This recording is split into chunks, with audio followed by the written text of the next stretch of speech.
Hi friends, లైఫ్లో అన్నీ ఉన్నా కూడా ఏదో స్కేర్సిటీ ఉంది, ఏదో కొరత ఉంది అని బాధపడే వారికి ఒక గుణపాఠం లాగా ఉండేటువంటి ఒక మంచి వ్యక్తి యొక్క జీవితాన్ని మనందరి ముందుకు తీసుకురాబోతున్నాను. చిన్న ఉదాహరణలాగా definitely it will be eye opener example. I believe it. Sir నా పక్కన ఒక అతను కూర్చున్నారు, సార్ పేరు జగదీష్. వారు సాఫ్ట్వేర్ ఎంప్లాయీ అని చెప్పారనమాట. బట్ అకస్మాత్తుగా అనుకోకుండా 2.5 years బ్యాక్ ఒక దుస్సంఘటన జరిగింది. సో ఈ పాటు కొంచెం మీకు అర్థమై ఉండాలి. Sir tell me sir, what happened in your life? నాకు 2.5 years బ్యాక్ కార్లో డ్రైవింగ్ చేసుకుంటూ వస్తుందండి. నేను చేసిన మిస్టేక్ అండి సీట్ బెల్ట్ లేకపోవడం. ఇంటి పక్కనే కదా 1 kilometer ఉందని 1 kilometer ఉందని సీట్ బెల్ట్ పెట్టుకోలే. మెయిన్ డ్రైవింగ్ చేసే వాళ్ళకి ఒకటి ఏంటంటే కార్ పక్కనే ఒక సీట్ బెల్ట్ కంపల్సరీ, బైక్ అయితే హెల్మెట్, ఆ రెండు మెయిన్ అండి. బాడీలో ఎక్కడ తగిలినా పర్లేదు, బ్రేకేజ్ అవుతామంది. హెడ్ తగలకూడదు. హెడ్ బ్రెయిన్ వల్ల నా చిన్న ఫ్రాక్చర్ కల్లా చిన్న బ్లడ్ కూడా వల్ల బ్రెయిన్ తగలడం వల్ల కాలు నడవడం మర్చిపోయింది, అనంతరం మర్చిపోయింది. 2.5 years నుంచి ఇంకా ప్రయత్నిస్తున్నాను, ఇంకా నడక రాలేదు నాకు. సో సార్ పరిస్థితి ఇదండి ప్రస్తుతానికి. Physically he is okay, but మనము జనరల్గా అందరూ చేసేది ఏంటంటే హైవే దిగి ఈ కాలనీ రోడ్లో వచ్చేటప్పుడు సీట్ బెల్ట్ తీసేస్తాం. సార్ అదే ఏంటి ఇంటికి చేరువలో ఉన్నాం కదా అని చెప్పేసి సీట్ బెల్ట్ రిమూవ్ చేశారు. ఒక టర్నింగ్ దగ్గర ఏదో డాగ్ అడ్డు వస్తే దాన్ని తప్పించడానికి ట్రై చేసే క్రమంలో instead of pressing the brake he pressed the accelerator.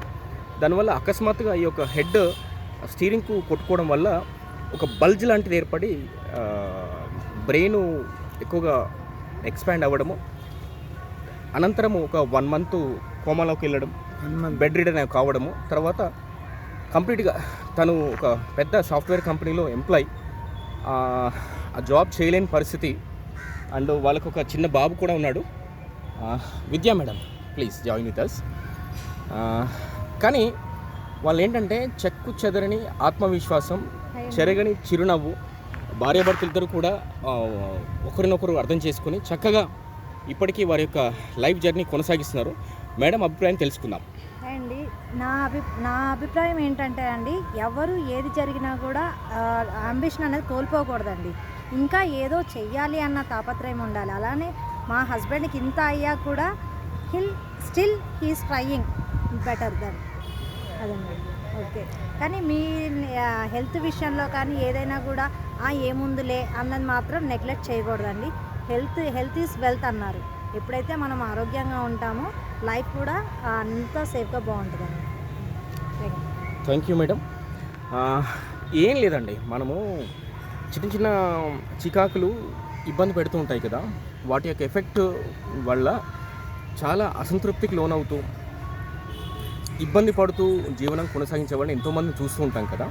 కానీ ఈ గ్రేట్ పర్సన్ని చూసిన తర్వాత నాకు real legend, real megastar, real mega power star, real super star వీళ్ళ బాబుతో కలిసి హీఈస్ అంటే sorry to say unable to walk, ఈ స్టాండ్ పట్టుకొని హీఈస్ ప్లేయింగ్ ద టెన్నిస్ అండి. అంటే ఈ ఆడుతూ ఉన్నాడు వాళ్ళ బాబు వాళ్ళ మేడంతో కలిసి.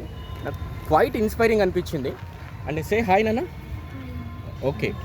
అండ్ పెద్ద సాఫ్ట్వేర్ కంపెనీలో ఒక వైభవోపేతమైనటువంటి జీవితాన్ని గడిపిన సార్ ప్రస్తుతానికి ఇంట్లోనే ఒక చిన్న స్టేషనరీ షాప్ పెట్టుకుని time being he is leading his life. And madam is working in some private school as school teacher.